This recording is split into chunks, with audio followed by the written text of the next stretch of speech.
বাবা তুমি ভালো হয়ে গেছো?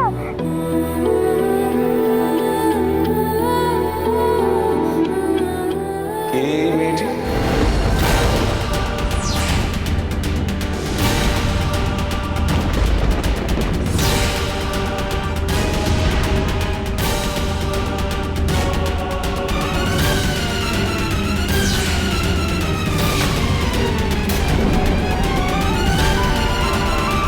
আমার তো একমাত্র সন্তান পিকু। তাহলে এই মেয়েটি আমাকে বাবা বলে ডাকছে কেন?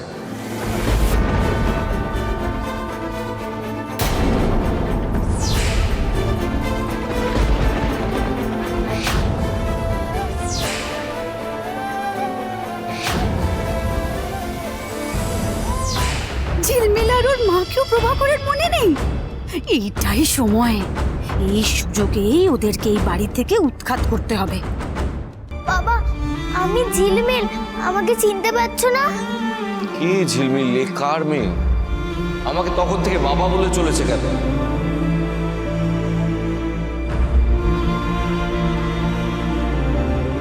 প্রতিবেশীদের কারো সাত সকালে আমাদের বাড়িতে দিয়ে গেছে কেন? মানে কি চলছে এই বাড়িতে? ও তোমারই, সরি, আপনারই মেয়ে। শঙ্কর শঙ্কর শঙ্কর শঙ্কর, ওকে চুপ করতে বল।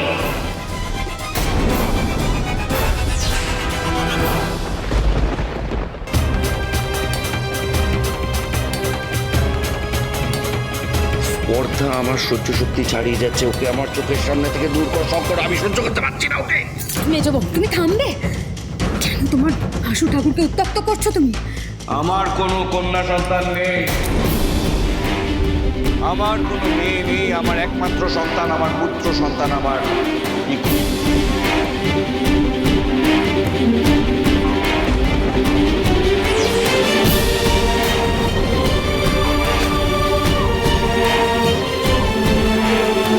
দাদা তোর ভুল হচ্ছে, ঝিলমিল তোরই মেয়ে। প্রভাকর ঘোষের ভুল হয় না। শঙ্কর এত বদলে গেছিস, বিয়ের পর এতটা স্থৈর্য হয়ে গেছিস যে স্ত্রীর বলা কথাগুলো আমাকে আওড়াচ্ছিস। বাহ,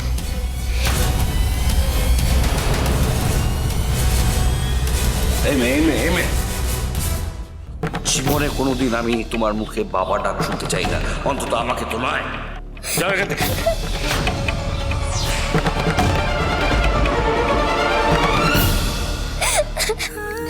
মেজবাবু, মেজবাবু, বাবা আমাকে কোনোদিনও বকেনি, কোনোদিনও না। বাবা আমাকে কেন চিনতে পারছে না গো, কেন? ঝিলমিল তুমি একদম ভয় পেও না, বাবা তোমায় ঠিক চিনতে পারবে, তুমি একদম ভয় পেও না।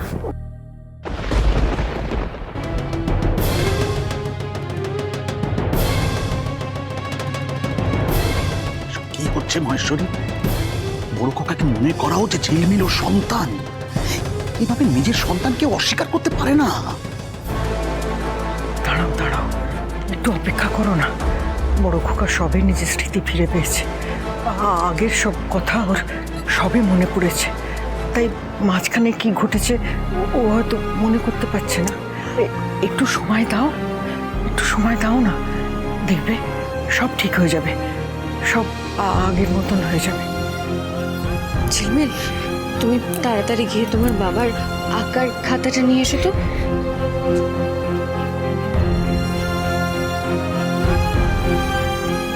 আন্টি, আঙ্কেল, দাদা সব ভুলে যেতে পারে না। দাদার কাছে একটা স্মৃতি যখন ফিরে এসেছে, তাহলে আরেকটা স্মৃতিও ফিরে আসবে, আর সেই চেষ্টাই আমাদের করতে হবে। শিউলি, শিউলি তুমি ভেবলিকে নিয়ে এসো তো।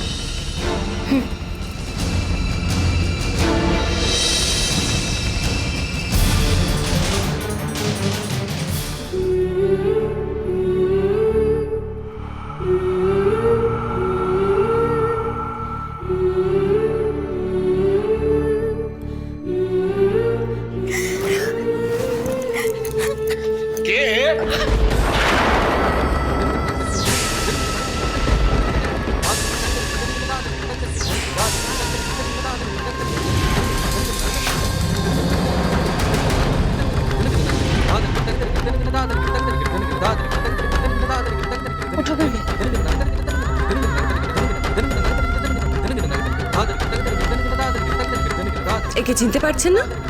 বড় বউ, এসব কি হচ্ছে? কে এই মহিলা? আমাকে ছুঁয়ে অসুচি করে দিল, ছি!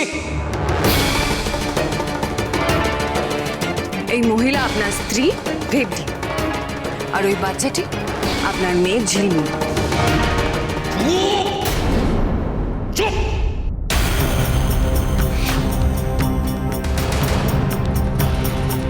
তুমি ইচ্ছে করে আমার নামে মিথ্যা অপবাদ দিচ্ছ।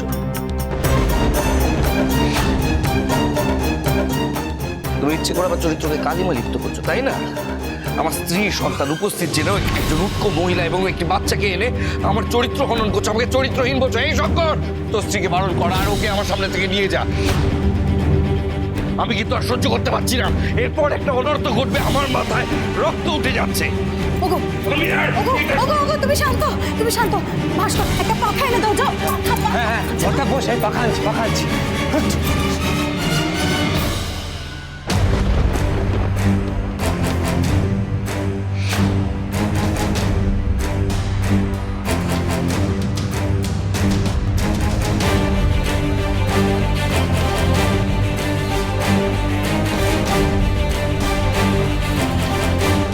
মানে বড়দা সুস্থ হয়ে তাণ্ডব শুরু করে দিল গো। তুমি জানো না, ও তো চিরটা কাল এরকমই ছিল। ওর ভয়তে আমরা সবাই তথস্থ হয়ে থাকতাম। বাড়িটা একদম অন্যরকম হয়ে গেছিল। এখন কি আবার বর্দার নিয়মে সবকিছু চলা শুরু করবে? বড়দার সাথে যদি কেউ টক্কর নিতে পারে তাহলে সেটা একমাত্র মেজ বৌদি। কিন্তু তাতে তো অশান্তি আরো বাড়বে বানি। বাবা, বাবা, এই দেখো তোমার আঁকার খাতা। এই দেখো, এই দেখো, এই সব ছবিগুলো তুমি আর আমি মিলে এঁকেছি।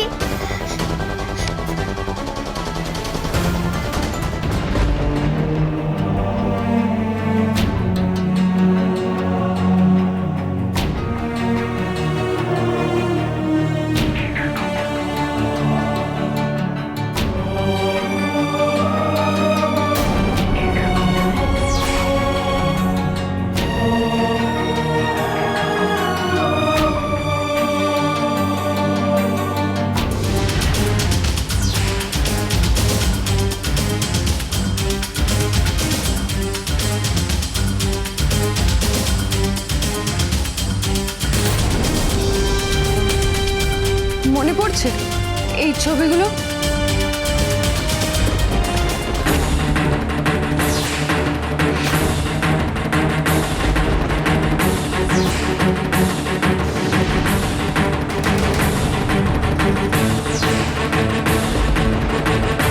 অসম্ভব, এসব হাবিজাবি ছবি আমি আঁকি না। আমি আঁকি দেব দেবীর ছবি, ঠাকুরের ছবি। শঙ্কর, ভাস্কর, এদের বাড়ির বাইরে বার করে দাও। না, ওরা এই বাড়ি থেকে কোথাও যাবে না।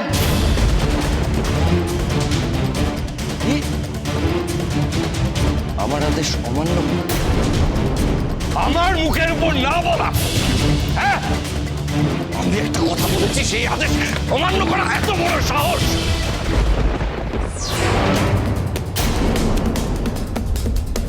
ওদের এক্ষুনি বাড়ি থেকে বের করো, বিদায় করো।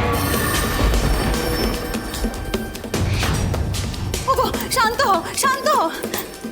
মা, আপনি কি করছেন? মা, আপনার কাছে কে বড় হলো? আপনার ছেলে নাকি ওই বাইরের মহিলা আর তার মেয়ে? মা, ওদেরকে বার করে দিন, বার করে দিন ওদেরকে।